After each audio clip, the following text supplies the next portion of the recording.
Hi, and welcome to Serenity Now, a place for entrepreneurs to ask questions, learn, get connected, and be inspired. Join us as we talk about all things business and the search for the ever-elusive Serenity Now in both business and personal life.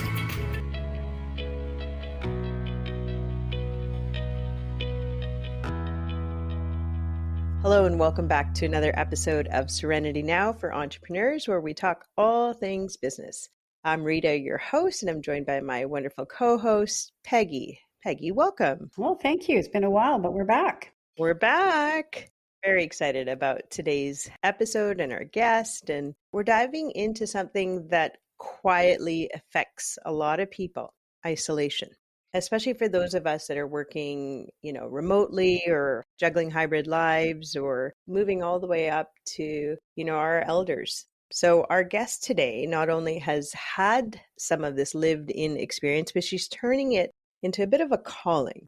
She's a dear friend, a leadership coach, a facilitator, and a true connection catalyst. Andrea Welling, welcome back to Serenity Now. Oh, thanks so much, Rita and Peg. It's great to be here and really excited to shine some light on something that I think really affects more people than we know. I think it's going to be a great topic, but hey, let's do a quick pitch for you. Do a little intro for yourself here. Absolutely. I'm excited to be an entrepreneur once again. So I've had a couple of different businesses and worked in the nonprofit sector for the last 15 years. And I'm also ready to inspire leaders to become better leaders through empathetic leadership and to really help them reach their potential. And I think leadership is such an important issue for us. And I think inspiring our young people to pursue leadership these days is very important. Well, fantastic. I know you're going to be able to help a lot of people out there, and it's great you're back into our entrepreneurship world. Yeah, it's fun to be back in the ranks. Welcome to the club. So, Andrea, before we started our session, you were telling us a simple story, but it was so relatable about the highs and lows of working from home. There's some joy, some flexibility, and then some things started to creep in. So tell us about that journey. Yeah, absolutely. So I know when COVID hit and we got to work from home, it was celebration. We get to wear our sweatpants and be able to be really comfortable at home, not commute. And I love being home when my kids come home. And I think a lot of people are enjoying some of the freedom of working from home, especially I think women who are mothers. And so I think it's such a celebration. Nonetheless, though, I think being at home, working remotely, it had a bit of a downside and I didn't see it right away. So initially, everyone was sharing, everyone was excited to be at home. And then I think what I noticed with the team was everything kind of slowed down. So, we would have our different Slack messages and different posts, and it just went from excitement to sort of almost like nothing. And it took a lot of energy every week to kind of try to gain a little bit more contact and connection with the team and my colleagues and get them to sort of get some engagement virtually. I had an eye on that. I was trying a few small things. And then, unfortunately for myself, I started to notice that some days I was very engaged and I give 110% and work really hard. Nonetheless, some days I just felt like kind of resistant and just kind of like, even though I absolutely loved the work that I did, it would just kind of come and go. It'd be up and down and here and there. So because it wasn't all the time, it was really hard to sort of determine what it was. And sometimes I'd want to be sleeping a lot or be really kind of worked up and wound up. And so it was kind of a strange process. And I didn't really know what was going on. Then we had a leadership retreat. So we all went away to Toronto and we had some really great team building activities. And we went from, it's always when you haven't seen people for a while, you're a little bit stiff and then you start to connect, then you start to bond and there's this camaraderie and this connection. And suddenly it was like, oh yeah, this is it. This is what I've been missing, and realizing that's what I was missing and that's what the team was missing. And this was because we had slid into an isolation. And it was just something that I hadn't expected and, kind of had a big aha moment that this was affecting our team pretty significantly and that my sort of smaller attempts at connection just weren't enough, that I needed a much bigger approach. I've worked from home for a long time, and I remember when I was first at home, before COVID actually, and I remember that feeling from going from an office with hundreds of people to sitting at home by myself. I hated my new boss. I just hated her. She's so tough, eh? Yeah. She didn't talk very much, but she expected a lot. It was never good enough, eh? Never enough either. No, she wanted me to do all these things I didn't want to do. Yeah. I have the same boss. I can relate to her. Yeah. But I do remember this. I remember I used to have a trainer come into my house and work with me in my gym in my house, but I started going out to a gym. And I started doing external things. I started going to a book club. I started doing things like that. And of course, COVID hit. Luckily, we were able to do our gym class online and we were able to do our book club online. So I still had that interaction. But I know what you're saying. You have to make a really concentrated effort to not be alone too much. Yeah, no, absolutely. And so after seeing this in myself and my team, I really started a program of connection first.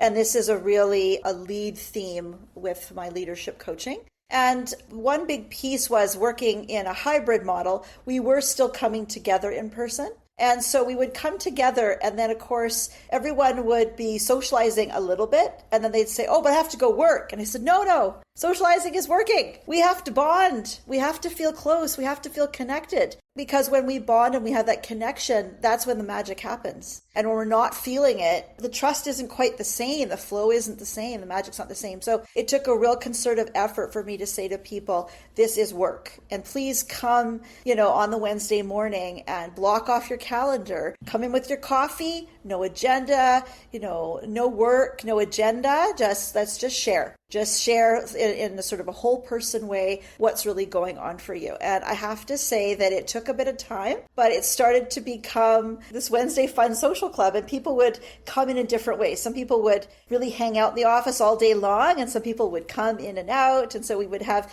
different versions and sessions of different people. It just became a really fun day that people wanted to come in, even though in some ways it wasn't as convenient as staying at home, but it became this real strong social connection. So that one, I think, is if you're in a hybrid model, to really, really work on that social time and the quality of it, and that it really gets to a place of bonding.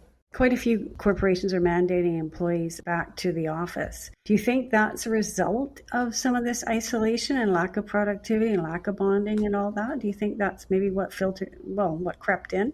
Yeah, I mean, I can understand it, because I think sometimes it's harder to be as creative if we're not together. And I think businesses that can bring people back together, there may be some advantages to that. Nonetheless, I do think that, our ability to work from home balanced with working in person is probably the most ideal model, because I think if people have to be coming together and that becomes really inconvenient for them, then they become stressed and disconnected in a different way. And I remember seeing that when I used to come in every day and be working and commuting a lot. So I really am a proponent of some type of hybrid model, but I definitely think that I'm sure leaders just didn't feel they had enough feel for their team members, and why we're seeing this trend toward more back in the office.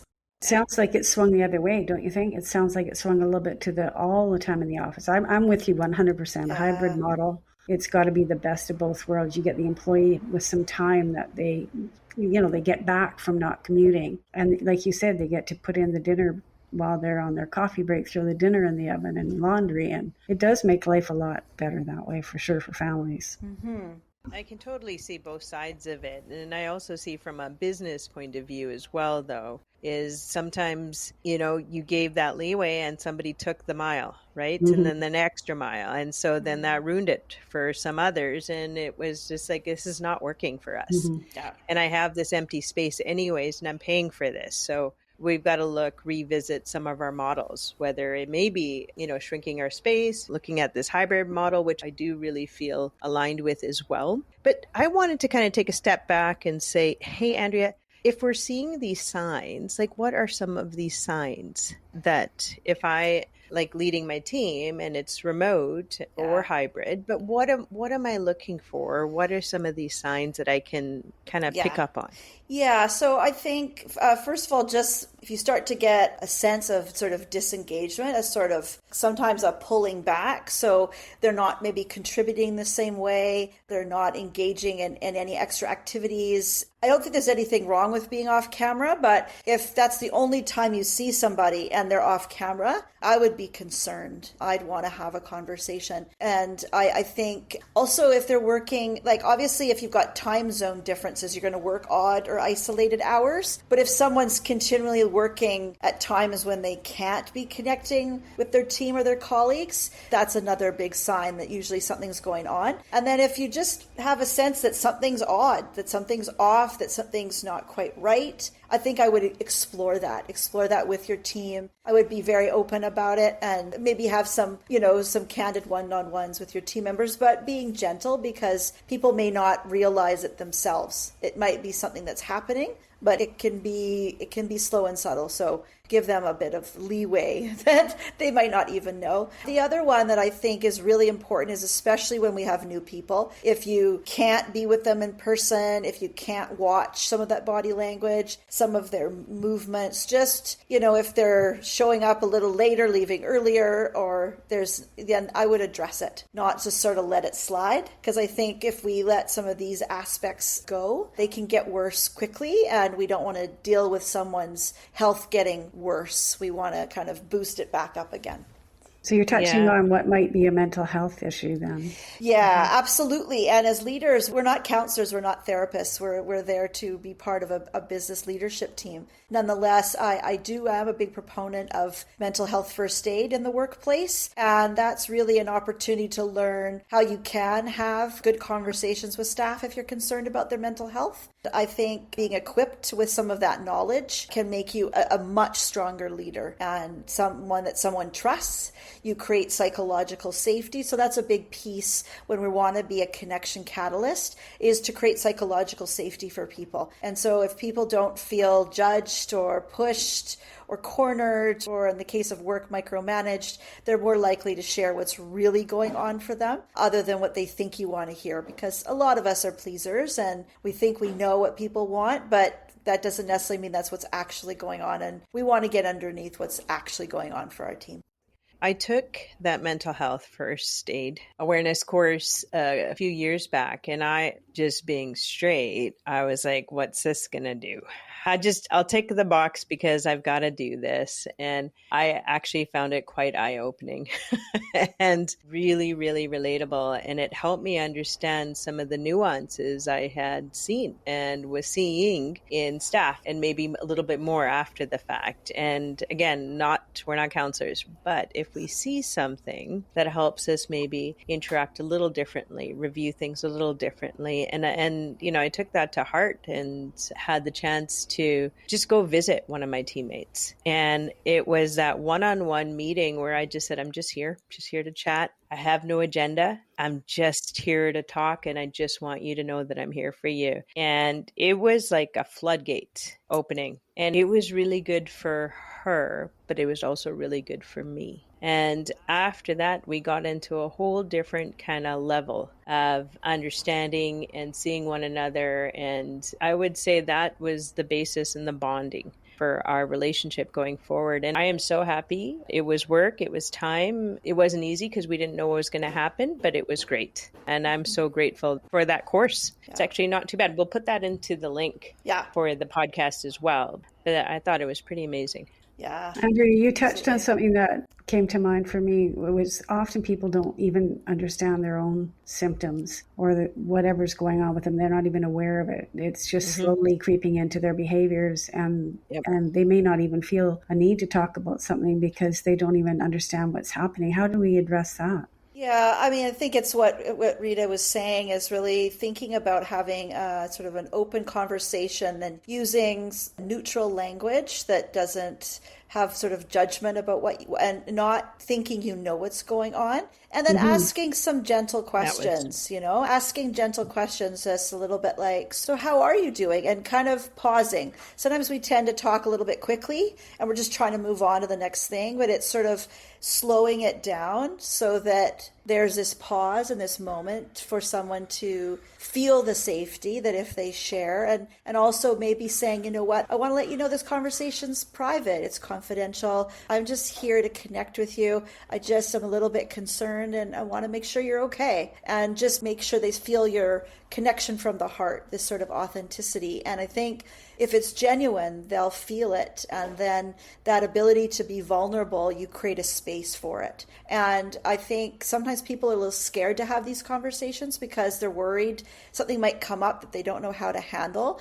And I think what's great about the course is it goes into more detail about that. But basically, a conversation doesn't mean you have to agree. You don't have to fix the person, and you don't necessarily even have to do more than have a conversation. Nonetheless, that conversation can maybe make a huge difference for someone. And it might be that they realize what they need. And it isn't necessarily that you have to jump in. Obviously, if there's some situations where people are going to be in harm, we'd want to get some resources, but that's actually the least likely scenario. And so I think asking just some gentle questions, how are you feeling? And then I like this one, how are you really doing? And then waiting. And I think this can be very powerful, and making sure there's no distractions, right? So making sure that they know you're not going to be pulled away all of a sudden as they start to share their heart. Good advice. Mm-hmm. Yeah, I think after that session, then weekly one-on-ones became a lot easier and actually became really important for both of us as well. Instead of them being a chore or a check off, right? A check to do. Yeah.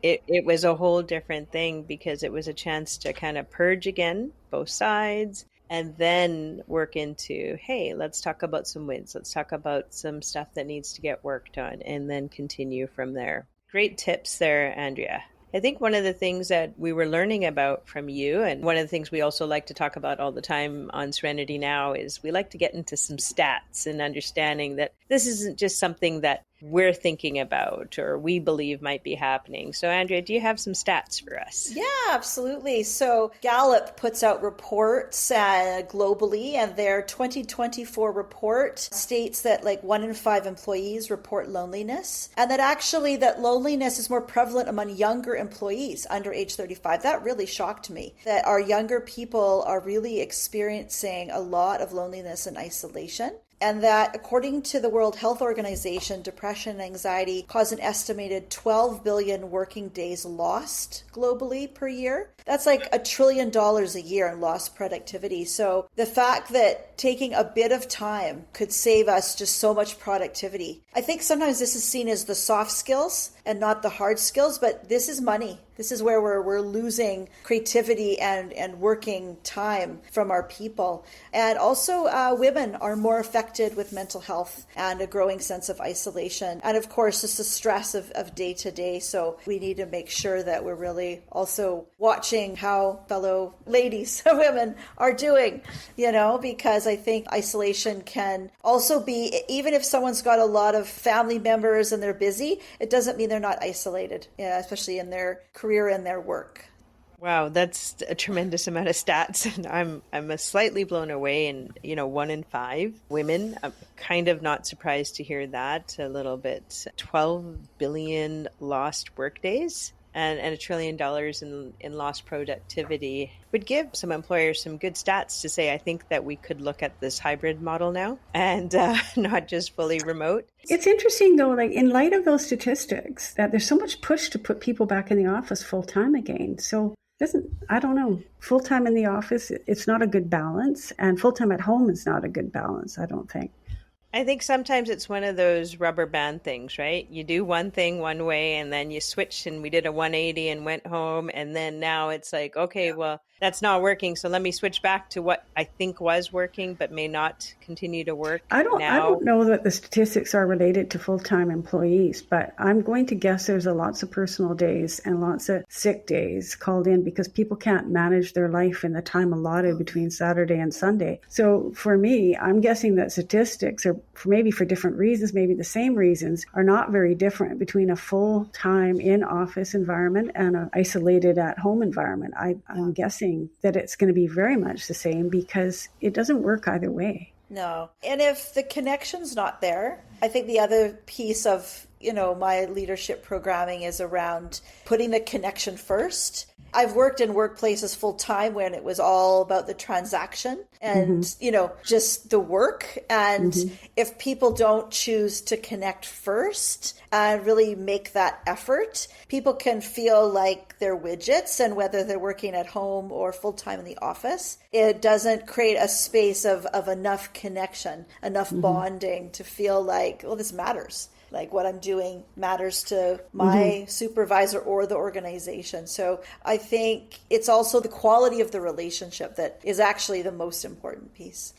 How do you find that in big organizations? So I guess maybe some individual leaders within those organizations. I do find the larger the company, the harder it is to get any of that. It's like people are a commodity. They're just an instrument by which they make money.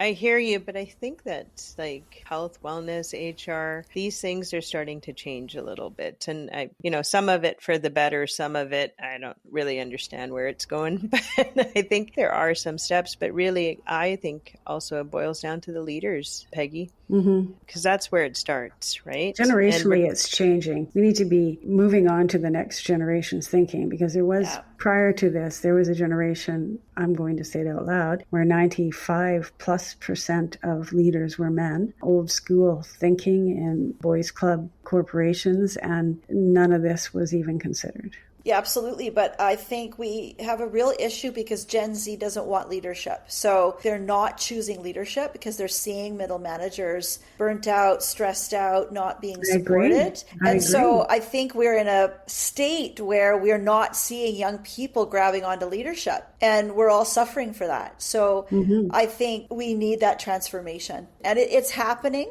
There are pockets of it. I think it's definitely within some of the conversations around culture and transformation, but it's moving slowly. And so I think it needs a little bit of a kick to get it moving forward. Otherwise, we need these young people to lead our future. I heard that about 15 years ago. I was in a business group and they were trying to find successors, some of the colleagues in the business group. And their star players, they didn't want to move ahead. They wanted to have their $90,000 car and their $400,000 home and their days off to go skiing in Whistler. And they didn't care about advancing the company. And it was a real concern as much as 15 years ago. Now, some of those leaders that I was in the group with, they've retired or they are retiring. And so many people my age, to be honest, are ending their careers without succession. Absolutely. That's a whole nother topic. And it's completely true. And I recall asking one of my young ones, or young adults now, I guess is what we call them, but forever our babies. And I said, well, why aren't you taking the promotion? Why? Why would I take it? I don't need that stress. The difference in the wage. Yeah, it's not paying for it. No. It's not worth it to me. I actually was really stunned because in my head, the way we came to work, right, Peggy and Andrea, was like, oh, you get the promotion. It doesn't matter if it's actually $0 more. You did it because you wanted to learn, you wanted to grow. That was normal. But also we sought success in the way of in wealth. And that's the difference between a lot of this generation that we're talking about is they're not as money driven as we were. And we came from parents who had nothing. So we were trying to have more than them. Well, these kids have been raised by parents who are probably the wealthiest generation of parents. So there's a difference there. I had a conversation recently about someone who could have gone quite easily into a leadership role, but for the amount of compensation and the amount of hassle it would be, just sort of the lack of sort of empathy at the senior leadership level was like, no, I don't want to do it. They don't want to do it. And I think we're very ripe for change right now. to bring this in. And this is something in terms of my thought leadership and what I'm writing about and talking to people about is this exactly. And I also think that young people, they want to enjoy work. They don't want it to be this sort of stressed out, disconnected grind. They want it to be something they can enjoy. And I think that's possible. I believe you can work hard and enjoy it. So I hold out that flame of hope. I agree with you, though. I enjoyed my whole career after I was no longer in big organizations because I created the environment I wanted to work in. And except for those few weeks while I was all alone by myself here back hating my new boss, I really have enjoyed setting the tone for the organization that I work in, and then not just being a grind, like you say. In fact, I used to say to my staff, you know what, when this gets to be like a grind, when this gets to be too hard to do in 8 hours that we're here every day, then let's just get someone else in. Like, let's not make this something we all hate to come to every day. Yeah, I mean, the other part of that, Peggy, I agree with all of that, but I also made sure the business was lifestyle. Oh, mine was always lifestyle. Organized around lifestyle. And the people that joined, either they fit really, really well and we knew it, pretty quick and it made sense for them, or it just did not flow. And that was okay for us because we wanted to make sure, like, here's the deadline. I don't care if you do 3 hours today or 12 hours through the night. This is what needs to get done. And kind of leaving that and giving that back. And just as long as if we can't hit deadlines, we just need to know as soon as we can so we can lay out expectations to the clients and, make sure that's understood. For the most part, it was pretty straightforward. Everybody knew what needed to get done and we're adults. And then that gave you that freedom if you needed to go do something or take a couple of hours here or there. And I think, again, you mentioned this earlier, Andrea, it was something about we can't micromanage. We hire people and we give them some support and resources, but also be there for them, right? But allow them to do what needs to get done. And this is why we probably are a little bit more aligned with hybrid.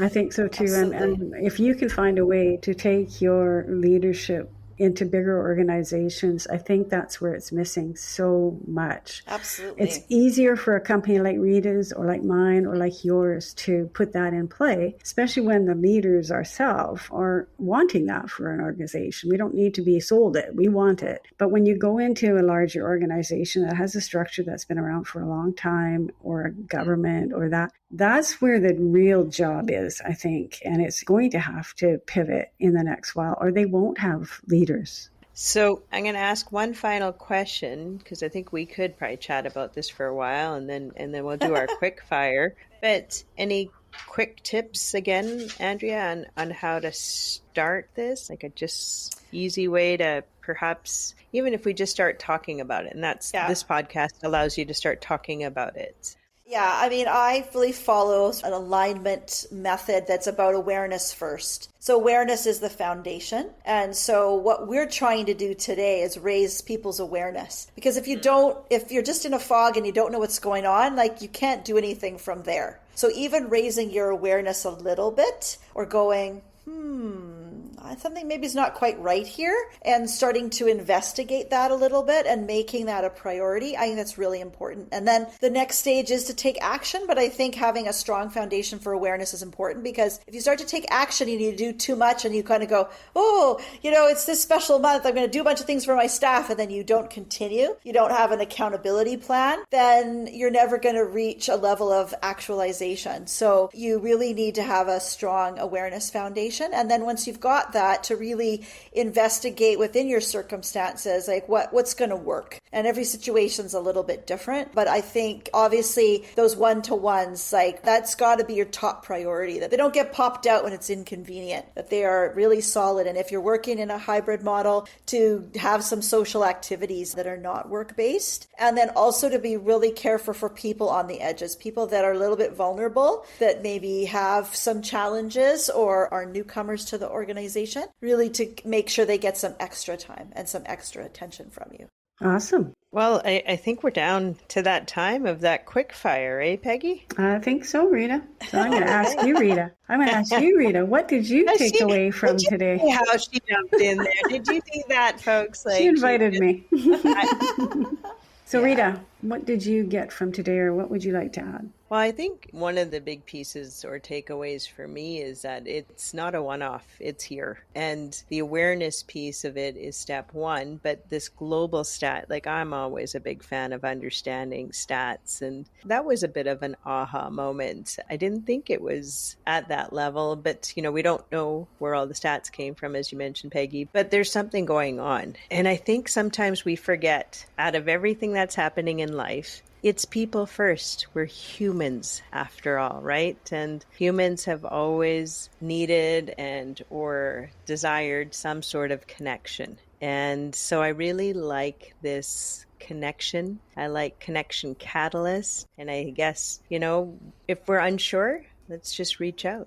I like that too, Rita. I think that whole business of isolation, it's not just in the job. I think we can see it with our seniors. I've just gone through a time with my mom isolating herself, and it is hard on mental health. And we have to think about our grandparents that no longer live in multi-generational homes, and these young people that most of their life is through social media. I don't know if I should say most of, but they do live a lot through social media and tend to not socialize in the same manner that we did when we were young. Even young kids, even as school age kids, if they're involved in planned activities, great, but they don't just go out and play. And old people don't live with their families anymore. So we do have a much more segregated, isolated world. And if you add a job that isolates you to it, you add another coin on the pile that's about to topple. So yeah, I really do think it's great, Andrea, that you brought this topic up and made people more aware of it. And I certainly felt it myself when I was sitting here at this desk by myself working. After having been in an organization, I didn't even know who I was anymore.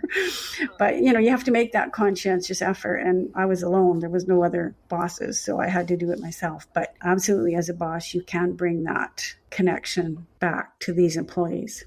Okay, Andrea, you get the last crack at this and, final tip or takeaway or reflection. Absolutely. Well, I think what we can do for ourselves is exactly what Peg said, is go out and take a class, get back outside, create community, create in-person connections again, things that light us up, things that get us to be more present in the present circumstance and have us be more alive. And so I think the more we focus on that as not a secondary part of our day, but a primary part of our day, the healthier we'll be. And if we're healthier, we're better leaders and we're better for our communities and all the work and the entrepreneurship that we're doing. So it's been such a pleasure today to be together. Thank you so much.